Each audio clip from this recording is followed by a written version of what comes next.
Formal na pong nagayin ng motion sa Senate Blue Ribbon Committee ang kampo ni Makati Mayor Junjun Binay.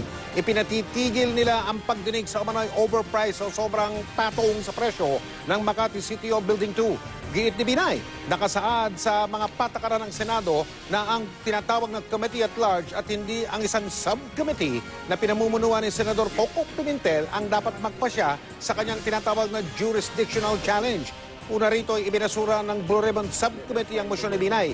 Gate naman ng alkalde, dapat raw munang ma-resolve ito bago magpatuloy ang pagdinig. Kaya paglabag daw yan sa panuntunan ng Senado, yung ginawang pagdinig na yan ng Huwebes po yan. At ang nakatakdang pagdinig bukas. Umaasa ang kampo ni Binay na papaboran ang kanyang motion.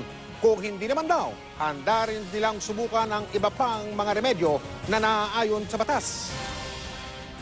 The way that the inquiry now is being conducted, parang pumunta ka dito para patunayan mong inosente ka.